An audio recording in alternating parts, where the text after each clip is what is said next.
Fellas, your nightfall this week is Birthplace of the Vile. One of the coolest nightfalls, especially from a lore perspective, right? Now, this nightfall contains a ton of Scorn, and a lot of these Scorn do void damage. And it just so happens to be Void Burn this week. Different modifiers, though, include things like Scorched Earth, where enemies throw grenades significantly more often. You'll be dealing with Overload and Unstoppable champions. You'll have Enhanced Radar, but you will take increased damage from melees, all the Grandmaster modifiers, all the various shields, and that acute Void Burn. Now, guys, I'm going to walk you through the loadout that I was using, Les was using, and Bombad was using, because I honestly feel like we whooped this nightfall down pretty good. And it really started with Collective Obligation. Now, you don't have to rock Collective Obligation. Bombad was actually rocking Graviton Lance, but considering we have Void Burn this week, and on top of that, our exotic primaries are doing 40% more damage in this current sandbox, I urge you to use things like Collective Obligation or even Graviton. Now, Collective Obligation is so good synergizing with our build. Essentially, Void Leech allows our weapon to leech these void debuffs, whether it's suppression, weaken, or volatile, from the damaged targets. And once you actually see it there at the bottom left, you can then hold your reload button to swap firing modes. Now, it's able to output that suppression, weaken, or volatile, depending on which one of these you actually leached. Now, with the synergy of this team, we pretty much always had all three. Now, the beautiful thing about this is you can combine this with the likes of Volatile Flow for volatile rounds. And considering we're dealing with unstoppable champions, I'm also using Collective Obligation to stun unstoppables. Hands down, when it comes to locking down large groups of ads that are pouring in, especially these Screeves and such, I think Collective Obligation is the best. Now, there's other people out there that were using things like Witherhoard. Someone even came in and was talking about Osteostriga. I'm not discounting any of those, but again, considering you have increase in void damage, you're probably going to be rocking a void subclass. In my eyes, leaning into Collective Obligation and your void builds is really going to make this nightfall much easier. Now, let me walk you through real quick what I was using, and then we'll branch off to both Bombad and Les. Firstly, I'm taking advantage of Heart of Inmost Light. Again, overflowing light there, using the ability Grenade, Melee, or Barricade will empower the other two abilities. So things like faster regen, they'll deal more damage. We're combining that with Double Bomber on my Titan Mark, with Overload Grenades, considering there's Overload champions in this nightfall, and Vortex Grenades. Now, the combination of fragments and aspects is Bastion, Controlled Demolition, Echo of Expulsion, Echo of Remnants for that increase in duration there for our Vortex Grenades, and Echo of Undermining, which allows us to apply that weaken effect. We're also rocking Ward of Dawn here. Long story short, guys, I always had a grenade, and these Vortex Grenades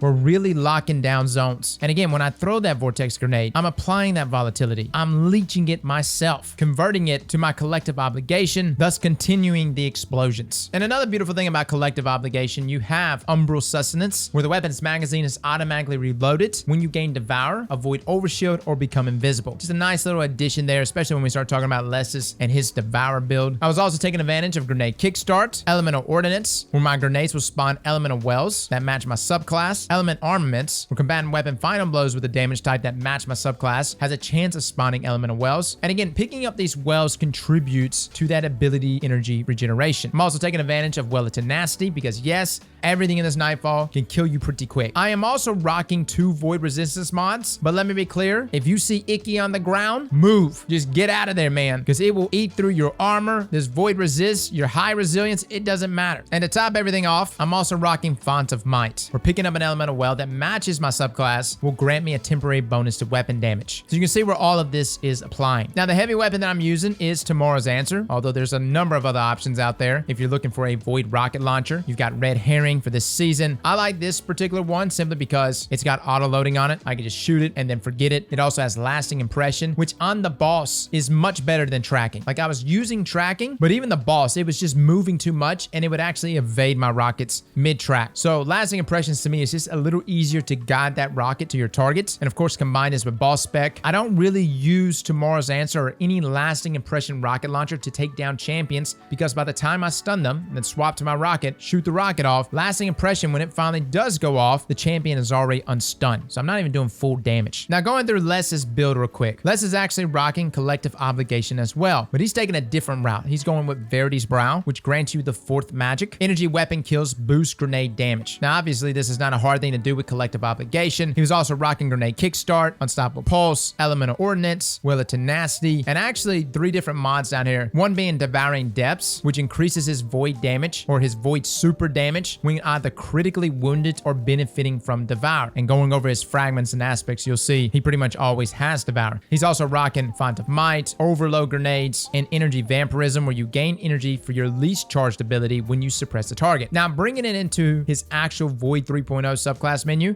you'll see that he's rocking Suppressor Grenades, which was actually really beneficial, guys. Suppressor Grenades really messes with these Scorn, really locks them down. He was also combining it with Child of the Old Gods and Feed the Void, and his fragments was Echo of Domineering, where essentially after suppressing a target, granted him more mobility and would reload his weapon from reserves. Echo of Persistence, where things like Invisibility, Overshield, and Devour have increased duration. Echo of Instability, where defeating targets with grenades grants volatile rounds to your Void weapons, as well as Echo of Undermining, where your Void grenades weakens targets. Long story short, guys, that in combination with Cataclysm, he pretty much always had Devour. I know suppression grenades don't seem like it does enough damage to get him a kill, but he spoke very, very highly of it throughout the Nightfall. Now, Bombat's loadout was similar in a lot of ways. He was actually rocking Skull of Dire Hamkara. He was also our Lucent Finisher, so you do want to have someone on your team rocking Lucent Finisher. But he, of course, was using Graviton Lance, which is still very, very good. Again, one kill, and you pretty much open up a chain of kills with those Void projectiles. So again, very, very good. You don't have to use Collective Obligation. I do suggest having at least one person on your team if you have it. But even if y'all don't have Collective Obligation, guys, default to Graviton Lance, still very, very good for this Nightfall. Now, let me walk you through how to progress throughout this Nightfall to make things easier for you. Really, you just kill enemies as you go. The Nightfall opens up in the swamp area. You'll push down with your Sparrows, and you'll be met with this bridge area. This is where you're going to actually have Ravagers and other Scorn push you, as well as Overload champs. Throw some grenades down there, get some stuns off. It's a very good chance that a lot of these enemies, when you throw a grenade down in there, it just messes with their physics and they just run straight off the cliff and die. Even the champions. Don't worry, you're still going to get platinum, but upon dealing with those champions, you'll move to this next section. We don't actually push all the way up. We still kind of hang back by the rocks. You have a mini boss down there, an unstoppable abomination, and a number of Scorn trying to push you. Deal with these guys. A great opportunity to go ahead and get that Void Leech swapped over for Collective Obligation and spread those Void abilities all around. Now, the next room is arguably the hardest room, or it was actually one of the hardest rooms, and it really shouldn't be that hard. The main thing is step on the plate, guys,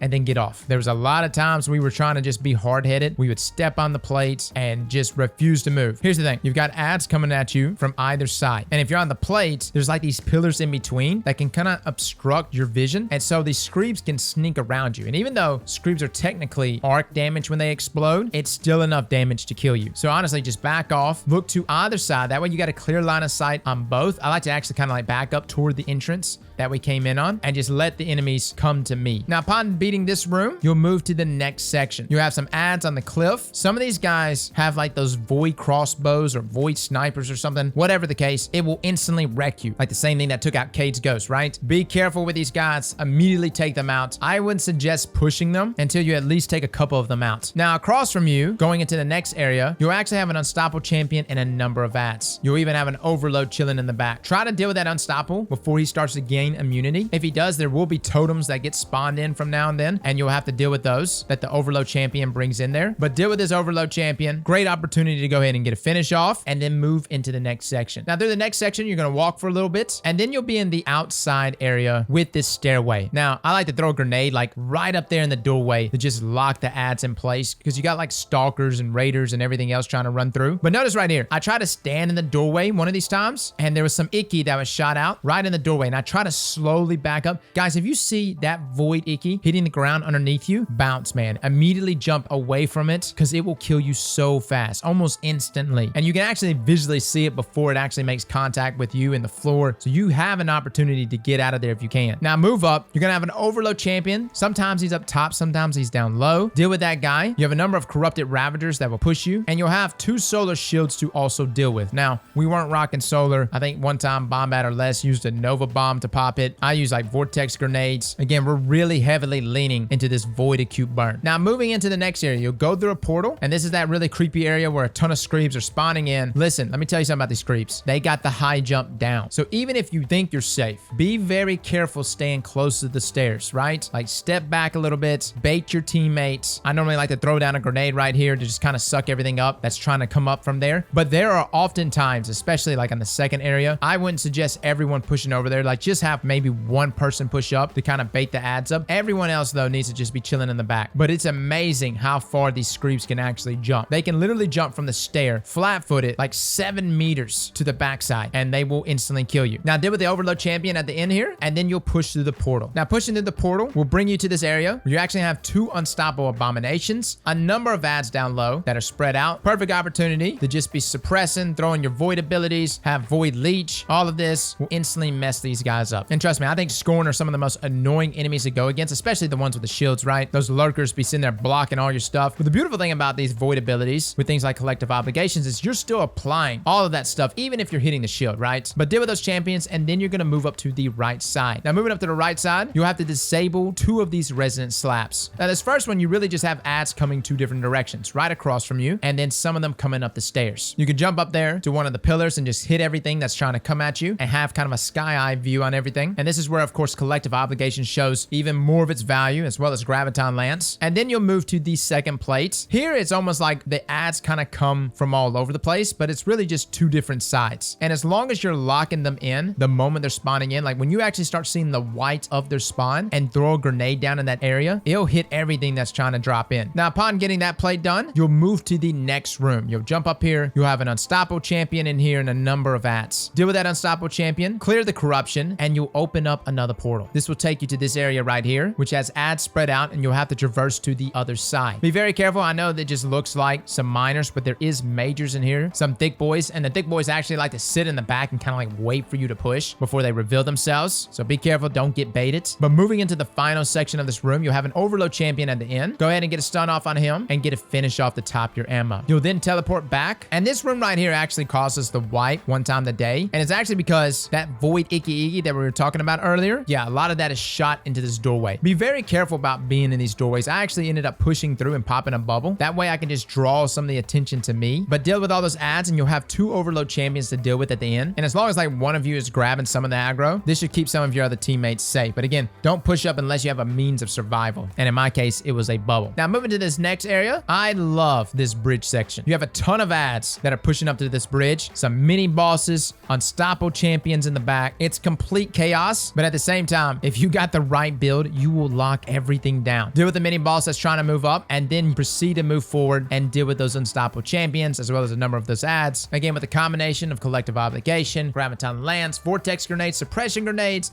all of this, it was absolutely shredding these guys. And honestly, this bridge section kind of just reveals how powerful we've become as Guardians, right? Absolutely shredding everything. Now, moving into the next room will be the final room. This is actually the boss room. The boss will actually spawn a number of ads there in the back with them and an overload champion. Now, throughout this section, the boss actually revolves between both sides. He'll kind of push up to you, but if you kind of stay in the back toward the pillar, like just use the pillar to block him from your line of sight, for the most part, you should be good. I will say this though, he has a tendency to disappear and then like reappear with his walk, and he's very silent for such a big dude. It's amazing how fast he can stomp you when he gets close to you. So just be very careful. Try to stay on the sides of these pillars, but upon getting him to 2/3 of his health, he'll spawn you back to that same room where you have a number of Screebs, Raiders, and other Scorn. Deal with these guys. You'll have the same 2 sections as you did last time, and then proceed to move up and deal with that overload champion. Again, a perfect opportunity here, guys, if you have Lucent Finisher to top off heavy ammo for your teammates and yourself. Upon dealing with that champion, you'll be TP'd back, and this time, an unstoppable and a number of ads are spawned right there in the middle. Now, if you don't play around doing damage, you'll be amazed how quickly you can get through his chunks of health. Again, I'm rocking Tomorrow's Answer and was just placing these lasting impression rockets on him over and over again with weapons of light, and it was absolutely shredding him. Now, upon getting him to his final 1/3 of his health, he'll teleport you back to that other section that we were at in the Nightfall. And again, just like earlier, be careful. You got some thick boys in the back that like to hide behind these pillars and then push you and get like a stasis freeze off on you. Deal with those guys, and then proceed to move up and deal with that final overload champion. Top your heavy off, and then you'll be teleported back. And this is when you can go ham on the boss. Now, a sort of safe spot for me was actually jumping up to the top of this pillar and just kind of going back and forth. That way I can get a clear visual on him from either side. He does attempt to stomp you, even while you're up at the top there. I don't think he can kill you, but again, something to just be wary of just in case he can, because it is kind of an exposed area, right? And he does deal void damage with his weapon, so he can shred you pretty fast. So if you die up there, it can kind of put your teammates in a sticky situation trying to get your rest. Regardless though, guys, this Nightfall, easily done 20 minutes or less with that right loadout. And again, duty bound, the Adept version of this weapon is dropping this week. I know many of us were like, yo, where's Paladron? We're pretty sure it's going to be next week. perk, and that weapon is going away next season. So yes, I do want to get it as well. If you haven't checked out our review for Duty Bound though, feel free to check that out. And guys, if this guide helped you, a like on this video is very much appreciated. Well, fellas and ladies, thank you all for coming and watching. And as always, slap that like button like your mama told you right.